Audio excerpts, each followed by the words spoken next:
Greetings, fellow Whovians, and welcome to Timey Wimey Review. We had another episode drop for Season 2 of Doctor Who in the form of Lux, the second episode from this season over the weekend. And from my initial reactions video that I did over the weekend, it was very fun, very meta, but did they miss a trick? I feel that they have. Let's explore that in this spoiler talk video. So please hit the subscribe button. Lots to talk about in this video, in my spoiler talk review of Lux. And yes, said spoilers quite a lot, so there will be spoilers in this video. You have been warned. This week sees the Doctor and Belinda trying to get back to the 24th of May 2025, and they can't. It is just timey-wimey stuck. So the Doctor's sort of invented this little device that's kind of like a sort of time-traveling fishing hook to try and get back to Earth. But the furthest they could get to in this sort of trial and error is Miami in 1952. A very gorgeous looking Miami, might I add. When they arrive, they get involved in this mystery of the disappearance of 15 people in this cinema, all connected by this cartoon character called Mr. Ring-a-Ding. And that's why I want to start in this spoiler talk video. We'll talk about Mr. Ring-a-Ding because this was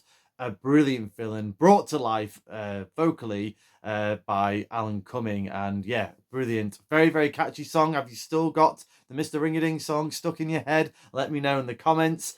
Yeah, better named than Mr. Dingaling, as I thought originally when those trailers were released earlier this year. But no, Mr. Ring-a-Ding is his name, and I feel that he's definitely going to go down as one of the most memorable villains in the history of Doctor Who, particularly in the modern era of Doctor Who. I found him very complex, very compelling, and again, just bringing this character to life in the form of cartoon was just a brilliant move, something that definitely wouldn't have been achieved without some extra sort of financial backing with the technology at their disposal. So Mr. Ring-a-Ding, turns out that he is one of the harbingers, one of the pantheon gods. So we've had that with the toy maker, obviously Sutek and Maestro, and now Mr. Ring-a-Ding is basically Lux, god of darkness. So he was basically the it was harvested from the sort of moonlight, and basically he wants to sort of feed off the energy and light energy of humans or anyone really, to basically become more real and even more scary, to be honest, particularly towards the end of the episode. Yeah, there's some absolute nightmare fuel going on there when he was in more sort of a 3D land. I don't know whether that was some kind of weird pot shot at the live animated Disney's or the live action Disney remakes that they've been doing from classic animated movies. But no, I liked it. It was a really, really good moment. I have to kind of repeat myself a little bit from the similar issues that I had with the Robot Revolution. Again, this episode could have been 15 minutes longer. Surely it would have made financial production from a production standpoint to make these episodes an hour long and yeah, really flesh out this story, and particularly the characterization of Mr. Ring-a-Ding, because I did like the reveal with him with his catchphrase, "Don't make me laugh." Because if he did, you would have got the similar sort of laughter from the toy maker or Maestro, the ha ha ha ha ha ha ha, which I really liked. And yeah, I thought he could have gone even dark with that one and do something similar to the Joaquin Phoenix character of Arthur, aka Joker, where he's sort of like choking, trying not to laugh to sort of give the game away. But yeah, I felt, yeah, we needed more of Mr. Ring-a-Ding in this episode, I felt, because they kind of made the sort of villain plot point kind of basic, that, you know, he just needs this energy to feed from, and he kind of wanted the darkness, but really what he wanted was the light, and they could have really fleshed that out and sort of like, you know, make it a more emotional need and a justification for what he's doing, even though the way he's going about it is totally wrong. But sort of like the reason why he's doing what he's doing is just so he gets to gets to live, and if anything, probably sets himself free. That's kind of what I know. I'm jumping all the way to the ending of the episode here, where Mr. Ringerding is sort of bursting out the cinema and just going into the universe, and just sort of fades into light with that sort of goodbye type of thing, and the little teardrops.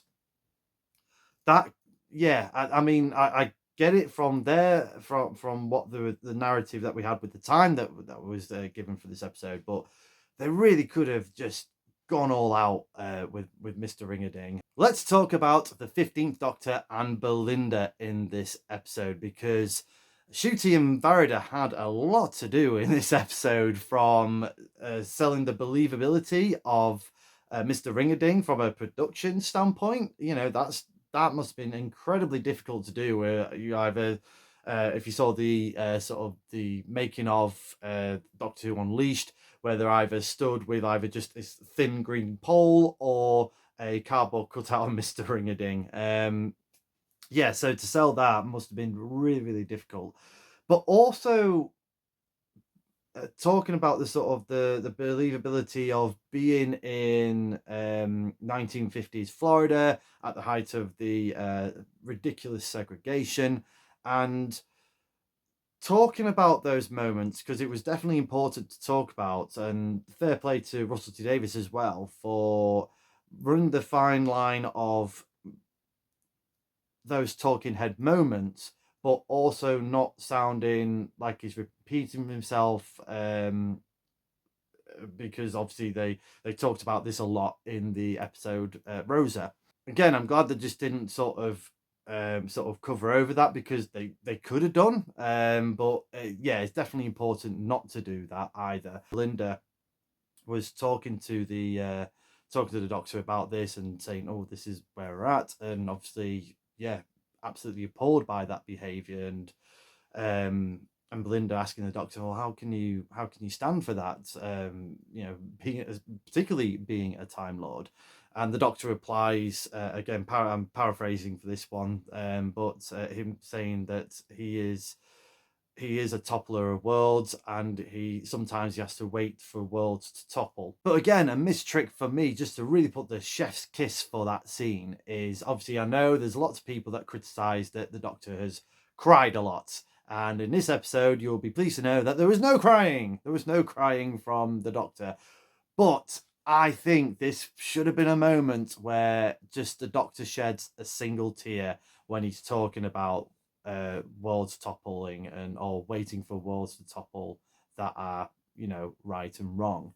Because for me, that would have been a metaphor for the segregations, and just the horrible humanity when it comes to racism. But equally, you could argue that for when the Doctor does want to offer help and it's being refused from people like Lindy Pepper Bean, or even just going as far back as Cass in the Eighth Doctor special, The Night of the Doctor, and all the sort of time, from a Time War point of view. But I did like the chemistry between the Doctor and Belinda, particularly when it comes to the end of the episode and everything that they go through in this episode. It works really well. I feel like there's a little bit more of an understanding from Belinda.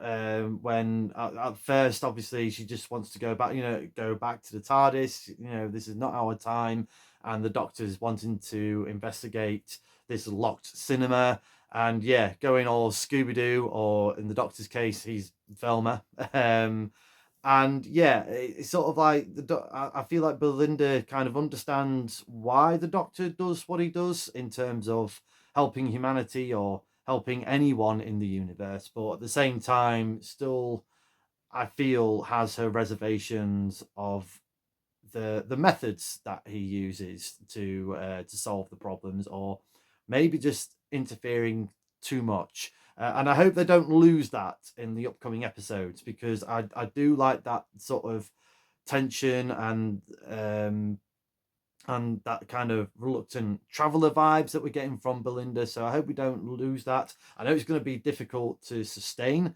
throughout this season, because there's only going to be so many ways you can say I want to go home, and obviously they can't go home. But yeah, I hope we don't lose that.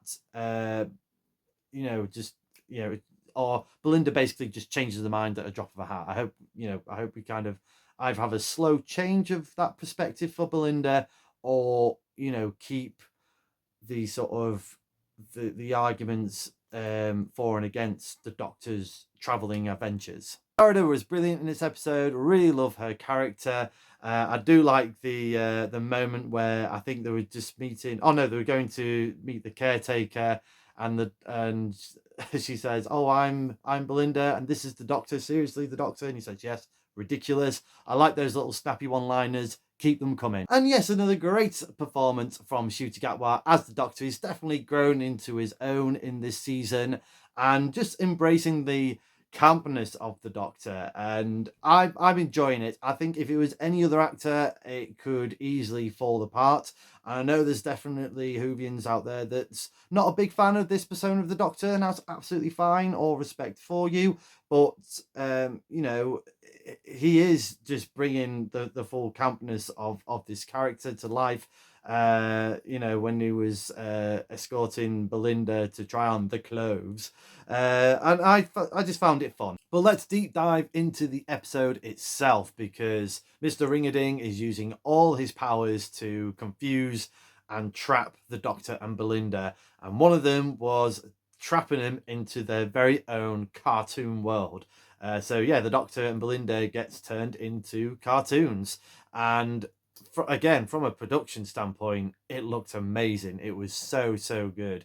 Again, I wish it was 15 minutes longer, because they could have really explored into that cartoon world a bit more. I liked the sort of the dialogue between the Doctor and Belinda, and having a 2D brain. They kind of came out of the cartoon world a bit too quick for my liking. Like I said, I would have liked to have seen more of that. And surely, from a again huge missed opportunity in my opinion, with Disney co-financing this show, couldn't they afford to give them maybe some like public domain cartoon characters, maybe a public domain version of Mickey Mouse?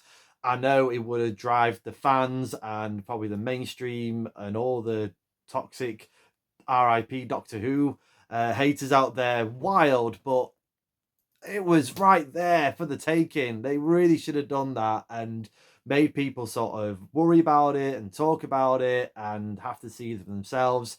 I really would have done that in that cartoon land. Let me know in the comments if you agree or disagree. But I did like the moments where obviously there was talking about all the sadness, that it was making them more 3D, and that sort of transition period from cartoon to 3D to back to human again, which leads to a potential controversial scene for this episode, where the Doctor and Belinda figure out that they're gonna have to try and push through out of the frame and break the fourth wall. And boy, did they break the fourth wall, because they stepped out and basically met Doctor Who fans in the form of Lizzie, Hassan, and Robin.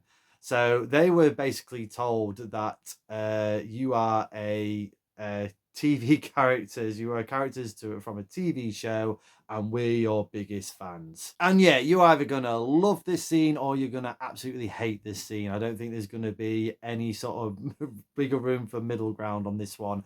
And yeah, I did hear bits of this when it was leaked online. To a few days prior to this episode, and I thought they were talking about the season finale. I thought this was sort of something that they were saving it for episode 8 of season 2, but I was quite surprised to see it here in this particular episode. So the Doctor and Belinda meets Lizzie, Hassan, and Robin, who are just the big Doctor Who fans, and talking about their adventures. And I like the tongue-in-cheek moment in this scene where the Doctor is saying, "What's your favorite adventure of mine?" And they were saying Blink, and he was like, "Oh, hang on, what about me taking on the the gods. No, it's Blink. So I don't know whether that's sort of shots fired or friendly banter between Russell T Davies or Stephen Moffat, but yeah, I liked it. Um, and also sort of throwing in the sort of bars of RIP Doctor Who, or it got leaked online, all that kind of stuff. Yeah, I like that a lot. This scene could have easily fell apart, and it was a double twist, really. So obviously we had the twist of the Doctor and Belinda thinking that they are actually characters and they are not real, but the actual main twist is yes, they are real, but Lizzie, Robin, and Hassan are not. They are just basically the nobodies. You know, we're the ones that kind of sharing your moments, but you know, we're not even that important. We don't even get second names. You know, we don't get surnames. Um, and yeah, it was to me, I treat it as a love letter to the fans. For me, I feel like it didn't paint the fans as this whole sort of toxic sort of universe that's you kind of seeing on social media platforms. It was more for the fans to enjoy the show regardless, you know, throughout. And yeah, for me, sort of like the sort of take home lines was, you know, we just glad that we're not important. This is your story. I feel that kind of thing, you know, for me, that's kind of like when I go to Comic Cons and see these wonderful actors and writers from this fantastic show. Like, you know, for you, you know, for them, it's they are sort of embodying this world, but to have that moment of saying hello to someone, even if they're going, you know, let's say Shooty Gatwa is going down the street and he waves and says hello, or a quick autograph or a selfie, you know, for him it'd take 5 seconds and probably, you know, might not mean as much to the fan that received that photo or that autograph or that moment of meeting their hero. It's that sort of takeaway points that I felt quite heartwarming from the scene. Like I said, this could have been an absolute disaster. I'm glad they haven't really used it for the season finale. It fits way, I think it will fit way better here than if it was for a season finale. Even though I do have my own sort of theories of these three fans, Lizzie, Robin, and Hassan, because um they were told that once the Doctor and Belinda breaks out of this trap by Mr. Ringerding, that they will die, and we get to the post-credit scene and they don't die. But again, I think they could have gone a bit bigger. They could have, you know, again, just missed another trick there, because we had the character of the caretaker. I do apologize, I don't know the actor's name. Again, he was fine in it. It was, you know, it was a good performance, and obviously he was trapped there in the cinema for basically to keep Mr. Ringerding alive, by trapping all these humans. And he does that so in return that Mr. Ringerding brings his girlfriend or wife to life, from a film reel that he had. Obviously wife has already passed away, so she, you know, he keeps her alive through film and making her more 3D. But if we was going down full on meta road, wouldn't it have been wouldn't it have been better if it was the caretaker was played by a former Doctor Who companion? It doesn't have to be the same companion character, but it, you know, similar to when Jacqueline Hill returned for the fourth Doctor story, Meglos. Maybe this caretaker character could have been played by someone like Matthew Waterhouse, or it could have been a female companion like Sarah Sutton. Might have been a good one to throw in there, or even Nicola Bryant. Again, I just feel that would have been again another icing on the cake for this episode. But they do manage to wrap this episode up quite nicely, although a bit rushed. So Belinda kind of helps save the day, along with the caretaker. They set fire to some of the cinema reels, which blows up part of the cinema, whilst the Mr. Ringerding is harvesting the regeneration energy from the Doctor. The sunlight comes in and he takes that instead and floats off into space. And yeah, I did find, I'm sure I'm going to be seeing lots of memes of those poor film reels being set on fire and everyone thinking it's the Doctor Who lost episodes from the 60s. Yeah, like I said, it wraps up quite nicely. And then we had Mrs. Flood at the end, making a quick appearance and saying, this is a limited runner only. It all ends on May the 24th. Didn't give a year, but May the 24th is, which I think is the penultimate episode of start of a 2-part season finale. But again, I hope we don't read into that too much. Disney didn't announce at that point that they were going to wait until season 2, whether they renew their deal or not. But yeah, it could turn into a bit of a weird, ironic line for May the 24th. Hopefully not. Hopefully not. We still don't know anything yet. So yeah, let's just enjoy the ride that is Doctor Who Season 2. But overall, I'm going to give Lux a TARDIS rating of 7.5 out of 10. From a production standpoint, in terms of the animation, the special effects, turning Mr. Ringading from 2D to 3D, all of that, and the sets for Miami, Florida, that's a 10 out of 10. I did watch this episode in Ultra HD, and there was only a couple of shots where I felt just didn't quite work. I'm just not one for Ultra HD. I think it works for classic shows, to bring them into sort of a more into the 21st century. But for modern shows, I don't know. I just feel the technology hasn't quite caught up yet. So it feels a bit too real for me. But yeah, like I said, I can't go away and not think that they have missed a trick in this episode, because I do think they have. At first, when I first watched the episode, I came away really sort of like, oh my gosh, was not expecting that at all, particularly the meta scene with the Doctor Who fans. But I did enjoy this episode the second time round, and really sort of got my head into it, and sort of like, and this is where I found all those, or what I feel that was missed tricks. But it's still a fun, enjoyable episode. I don't know whether I enjoyed this episode more than Robot Revolution. From a storytelling standpoint, I'd say this is better, but in terms of full-on entertainment, might be leaning towards Robot Revolution. I'll be doing a season 2 ranked video later on in the year, so my mind might have changed by that point, so it's still quite fresh in my mind. But yeah, it's definitely a thought-provoking episode, an entertaining episode nonetheless. And yeah, this could have easily gone wrong, but I'm glad it went right. And I'm glad that actually the feedback that I've seen so far is positive. I know there's lots of noises already about the ratings for the viewership of this episode, but meh, I'm definitely not worrying about that.